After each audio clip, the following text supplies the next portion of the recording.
Assalamualaikum warahmatullahi wabarakatuh. Apa khabar murid-murid? Ustaz harap murid-murid dalam keadaan sihat semuanya. Okey, baik, hari ini kita akan belajar dalam bidang adab. Bidang adab. Adab dan akhlak ya. Okey, sebelum itu murid-murid boleh buka buku teks muka surat 129. Okey.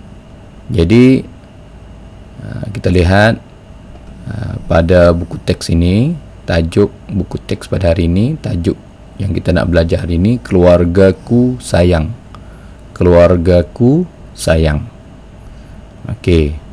Dia kata fahami dan amalkan. Okey. Keluarga harmoni. Apa itu keluarga, murid-murid?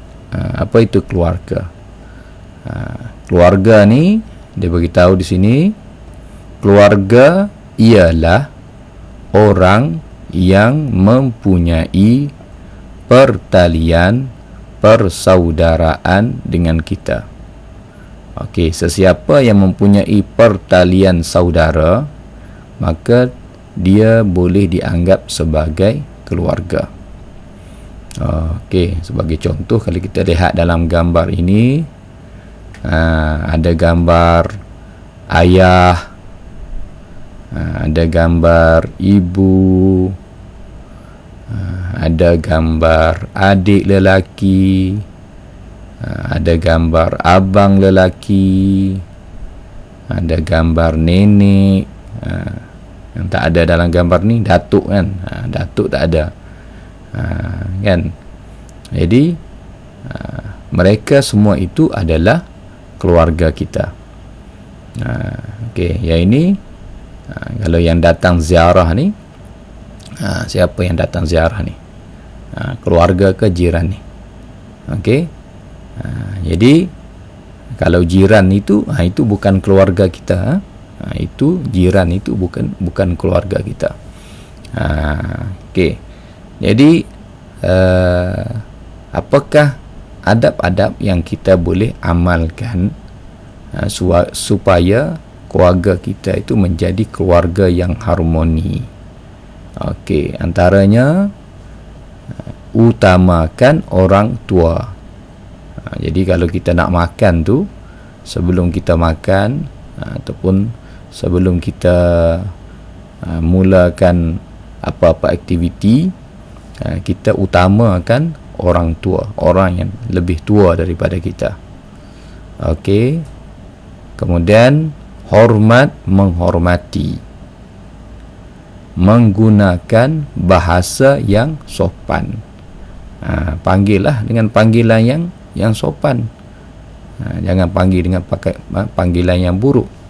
Saling menyayangi. Okey. Saling ziarah menziarahi. Jadi kalau ada ahli keluarga kita sakit, ahli keluarga kita memerlukan bantuan, ataupun pada hari-hari tertentu, pergilah ziarah mereka untuk bertanya khabar.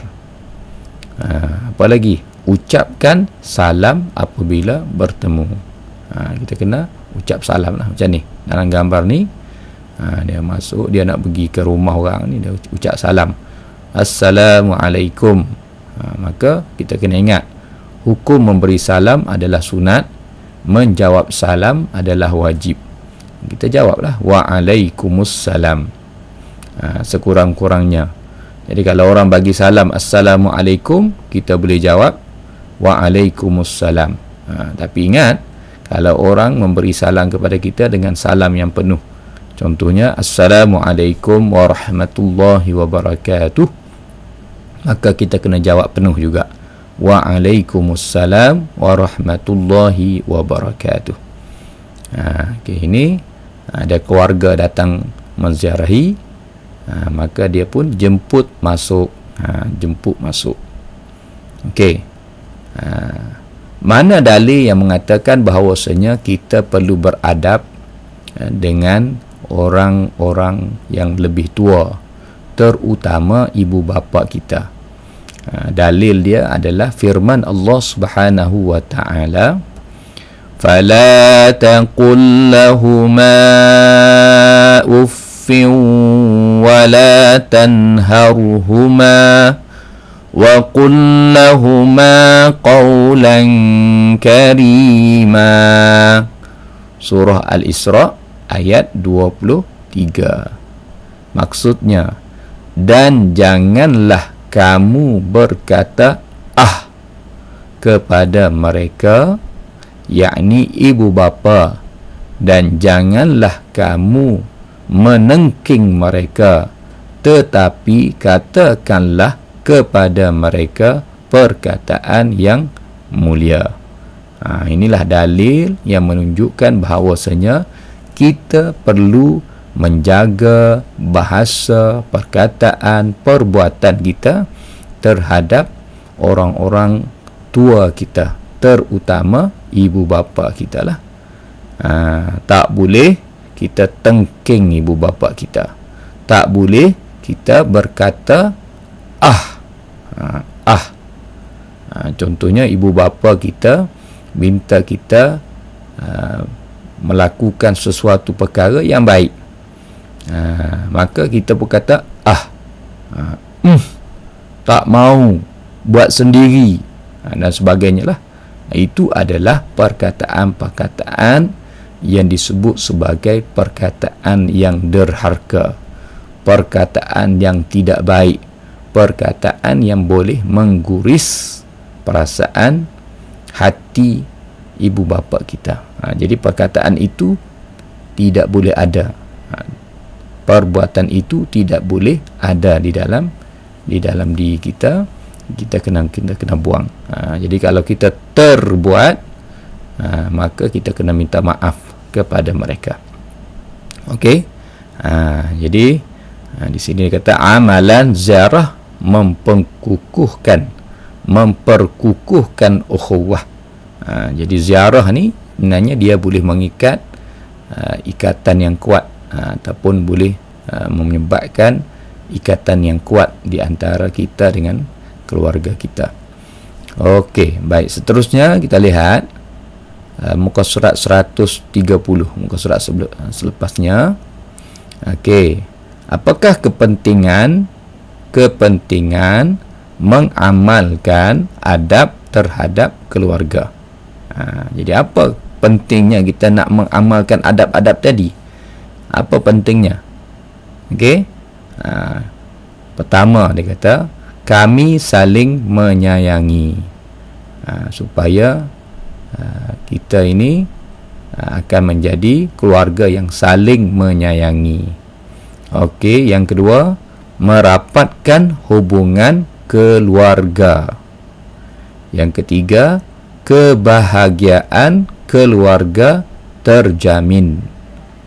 Dan yang paling penting, yang keempat, mendapat rahmat Allah.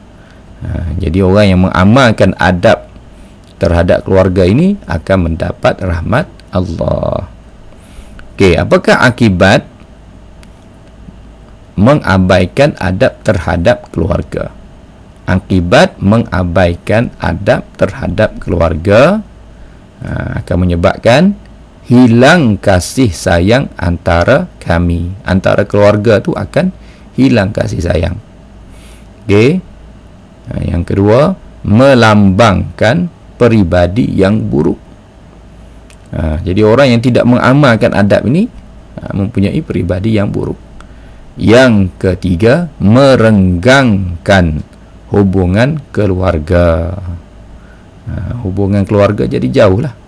Yang keempat, dimurkai oleh Allah. Ini yang kita paling takut ni. Malah murid-murid sekalian, seseorang yang derhaka kepada kedua ibu bapanya, yang tidak melayang ibu bapanya dengan baik, yang sering tengking ibu bapanya, itu dianggap derhaka, maka Allah Subhanahu Wa Taala akan campakkan orang itu ke dalam neraka. Wal iyazubillah. Okey, ini yang kita paling takut, dimurkai oleh Allah. Sebab itulah di dalam satu hadis disebut bahawasanya keredaan Allah itu bergantung kepada keredaan kedua ibu bapa. Jadi pastikan kita mendapat keredaan kedua ibu bapa kita, barulah kita akan mendapat keredaan Allah Subhanahu wa taala. Buat baiklah kepada kedua ibu bapa kita, keluarga kita, maka insya-Allah Allah akan berbuat baik kepada kita. Itu saja murid-murid sekalian. Sayangilah keluarga, tanggungjawab bersama. Mari sama-sama kita sayangi keluarga kita. Okey. Assalamualaikum warahmatullahi wabarakatuh.